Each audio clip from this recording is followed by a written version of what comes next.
اگر لوگوں کو مراقبہ لگ رہا ہے کہ زیادہ دیر تک ہو رہا ہے تو وہ بتا سکتے ہیں کہ ہاں مراقبہ جو ہے انہیں زیادہ دیر لگ رہا ہے، تو مراقبہ شارٹ کر دیا جائے گا۔ اگر کسی کو یہ محسوس ہوتا ہے کہ مراقبہ کافی دیر تک کیا جا رہا ہے تو بتائیں تو مراقبہ کم کر دیں گے۔ لیکن ذکر اور مراقبہ جو ہے یہ بہت فضیلت والی چیز ہے۔ مراقبہ اگر مسلسل کرتے رہیں گے انشاءاللہ تبارک و تعالیٰ اس کی فضیلت سمجھ میں آنا شروع ہو جائے گی۔ 2 منٹ 3 منٹ کرنے سے سمجھ میں نہیں آتا، کیونکہ انسان کو 2 سے 3 منٹ 4 منٹ تو کول ہونے میں ہی لگتا ہے، ایک سکون کی دنیا میں جانے میں، اب وہ ایسا ماحول پیدا کرنے میں، ویسا ایٹماسفیئر بنانے میں ہی کچھ دیر لگ جاتا ہے۔ اب وہ بندہ جیسے ہی اپنی گہرائی میں اترنے کی کوشش کرتا ہے اور ختم کر دیا جاتا ہے، تو پھر انہیں اس طرح سے فائدہ حاصل نہیں ہو پاتا۔ کم سے کم تو مراقبہ کرنا چاہیے 15 منٹ کا، لیکن چونکہ ہمارے پاس وقت ہوتا نہیں اور سب کچھ کرنا ہوتا ہے اتنے ہی دیر میں، تو اس وجہ سے مراقبہ تھوڑا طویل کیا جا رہا ہے۔ اور طویل کیا کیا جا رہا ہے؟ 8 سے 9 منٹ کیا جا رہا ہوگا بہت مشکل۔ اس کے علاوہ یہ ہے کہ کچھ لوگوں کو ذکر فکر میں مزہ نہیں آ رہا ہوگا، ذکر کرنے میں یا مراقبہ کرنے میں مزہ نہیں آ رہا ہوگا۔ اس کی وجہ کیا ہے؟ وجہ ہم تلاش کریں کہ کیوں مزہ نہیں آ رہا۔ آپ نے غور کیا ہوگا کہ ہر لوگ میکسیمم یہی طریقہ کار رہا ہے کہ بیان شروع میں ہوتا ہے اور ذکر فکر بعد میں ہوتا ہے، تقریر پہلے ہوتی ہے بعد میں پھر ذکر و فکر ہوتا ہے۔ لیکن تمام تقریر کا مقصد کیا ہے؟ مقصد صرف اللہ تک پہنچانا ہے۔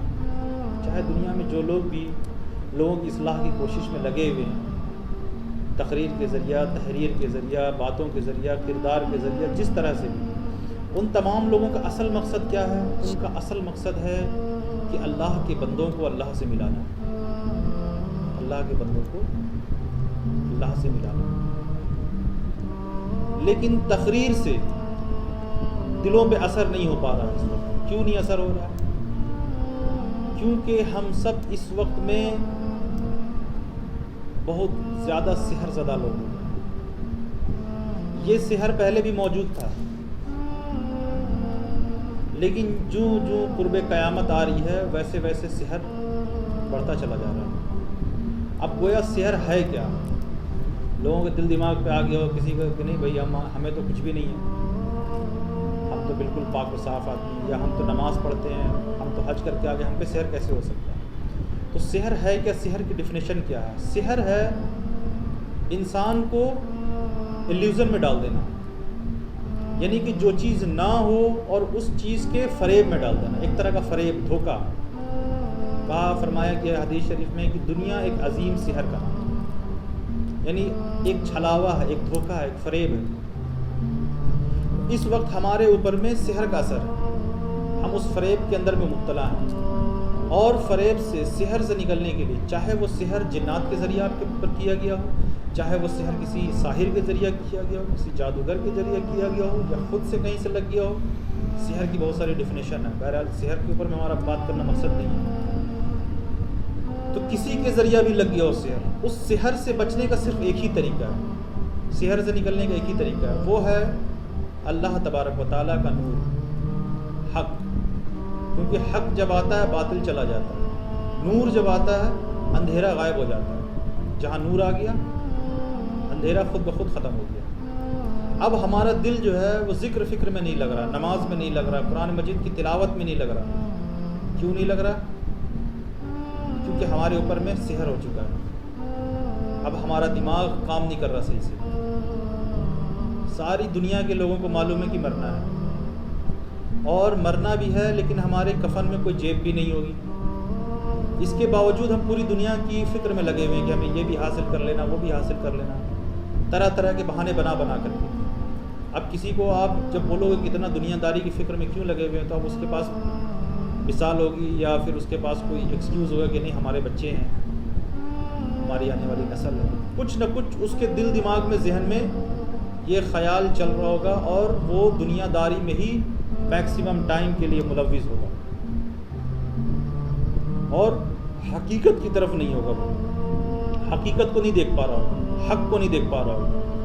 حق تک نہیں دکھتا ہے جب تک ہم سحر میں جادو میں مبتلا ہوتے ہیں۔ ابلیس کو جو ہے وہ حق کیوں نہیں سمجھ میں آیا، حق کیوں نہیں دکھا، اور کیوں اس نے سجدے سے انکار کر دیا؟ کیونکہ اس کے اوپر میں خود سحر تھا۔ کس چیز کا سحر تھا؟ اس کے کبر کا سحر تھا، تکبر کا سحر تھا۔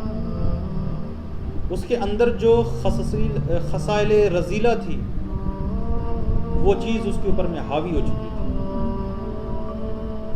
جب حاوی تھی تو اس کو نظر نہیں آیا، اور یہی جب تک ہمارے اندر میں بھی، ہماری آنکھوں پہ بھی جب تک سحر کا اثر رہے گا، ہمیں حق نہیں دکھے گا۔ صفت ابلیس جب تک ہمارے اندر میں رہے گی، حق نہیں دکھے گا، اور حق نہیں دکھے گا، حق کی طرف ہم جائیں گے نہیں، حق کی طرف بڑھنے کی کوشش نہیں کریں گے۔ لیکن اب حق ہے کہاں، اور یہ سحر کیسے اترے گا؟ اس سحر کو اتارنے کے لیے وہی طریقہ ہے کہ جو چیز بھی مظہر الہی ہے، جو چیز ظہور حق ہے، اس کے پاس سحر ختم ہوگا۔ درود شریف سب سے زیادہ فائدہ دیتی ہے، اور درود شریف کی کثرت کے بارے میں فرمایا گیا ہے کہ درود شریف کی کثرت یہ ایک شیخ کامل کی طرح تمہارے دلوں سے گرد و غبار کو دور کرتی ہے۔ یہ ایک شیخ کامل کی صحبت کی طرح ہے ہمارے لیے۔ درود شریف کیا ہے؟ اگر تمہیں شیخ کامل نہ مل رہے ہوں کسی زمانے میں، کسی زمانے سے مراد کسی وقت جب تک آپ تلاش کر رہے ہیں، اور اس وقت میں شیخ کامل سے آپ کی ملاقات نہ ہوئی، پیر کامل سے ملاقات نہ ہوئی، تو کثرت درود شریف کرو۔ کیوں کرو؟ اس لیے کہ وہ تمہارے سحر کے اثر کو دور کرے گا۔ اس کا نور جب ہمارے دلوں کے اندر میں آئے گا تو وہ ظلمت دھلنا شروع ہو جائے گی، اور جب ظلمت دھلنا شروع ہو جائے گی تو پھر نور میں ہم سب کچھ دیکھ پائیں گے۔ پھر جو ہم دنیا کی بھی حقیقت سمجھ میں آئے گی، اللہ کی بھی حقیقت سمجھ میں آئے گی۔ تو یہ سحر دھلنے کی کہاں ذریعہ ہے؟ ایک تو ہے درود شریف کی کثرت، قرآن مجید کی تلاوت، اور اللہ والوں کی بارگاہ، چاہے تو وہ وصال کر چکے ہوں، اپنی قبر میں آرام کر رہے ہوں وہ، یا پھر وہ باحیات ہوں، کیونکہ اس جگہ پہ ذات الہی کا انوار برس رہا ہوتا ہے، اور وہ مرکز تجلیات ہوتا ہے، تجلیوں کا مرکز ہوتا ہے۔ جب بندہ وہاں جاتا ہے تو اس کے اندر کی گندگی جو ہے، اس کے اندر کی نحوستیں، اس کے اندر کی جو بیڈ انرجی ہے، وہ سب کی سب ختم ہونا شروع ہو جاتی ہے، اور پھر اس کا دل دماغ ذہن سحر سے باہر نکلتا ہے، پھر اس دنیا کے سحر سے باہر نکلتا ہے۔ پوری دنیا میں دنیا کی جو بھی چیزیں ہیں، جتنی بھی ساری چیزیں ہیں، ہر چیز کا ایک باطن ہوتا ہے، اور ہم جیسے ہی اس کی طرف اٹریکٹ ہوتے ہیں، اس کا باطن ہمارے دلوں کے اوپر میں حاوی ہو جاتا ہے۔ یوں سمجھو کہ ہماری نفس کو وہ قید کر لیتا ہے، ہماری نفس کے اندر میں وہ گندگی آ کے جم جاتی ہے۔ اب اس کی گندگی کو ہٹانے کا طریقہ وہی ہے، نور، روشنی، نور الہی سے وہ ختم ہوگا۔ اس کے لیے ضروری ہے ذکر، اللہ تبارک و تعالیٰ کا ذکر، درود شریف کی کثرت، قرآن مجید کی تلاوت، اور اولیاء اللہ کی صحبت۔ اس وجہ سے بیان جو ہے وہ آخر میں کیا جاتا ہے، کیونکہ اگر آپ بیان نہیں بھی سنیں گے کوئی فرق کی بات نہیں، ہاں سنیں گے تو نور علی نور کی بات ہے، ڈبل فائدے ہوں گے۔ لیکن اگر نہیں بھی سنیں گے، صرف ذکر اور درود شریف ہی کر لیے، آپ کے پاس میں وقت بالکل بھی نہیں ہے اور آپ 10 منٹ نہیں دے سکتے ہیں، صرف ذکر اور فکر میں ہی آ جاؤ کم سے کم۔ اگر پورا کا پورا 1 گھنٹہ نہیں دے سکتے ہو تو کچھ دیر بھی درود شریف میں آ جاؤ، کچھ دیر ذکر میں آ جاؤ۔ یہ ان لوگوں کے لیے جو ایک دم وقت نہیں دے پا رہے، تاکہ تمہارے اندر سے وہ سحر کا اثر باہر نکل جائے۔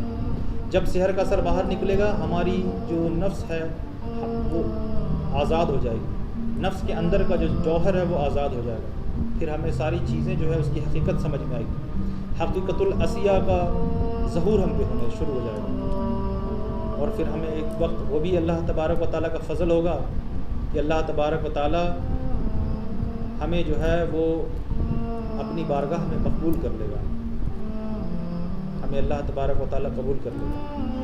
لیکن جب ہم کوشش کریں گے، محنت کریں گے اس کی راہ میں، تبھی اس کی رحمت جوش میں آئے گی، اور وہ اپنے رحم و کرم سے، اپنے فضل سے، کیونکہ کسی کی محنت اور کوشش سے اس کو پانا مشکل ہے، کوئی بھی چیز اس کی قیمت نہیں ہے۔ تو بزرگوں نے کہا ہے کہ بس اس کے فضل سے ہی اس کو تلاش کیا جا سکتا ہے، وہ مل سکتا ہے۔ انہی چند باتوں کے ساتھ اجازت دیجیے۔ السلام علیکم ورحمۃ اللہ تعالی وبرکاتہ۔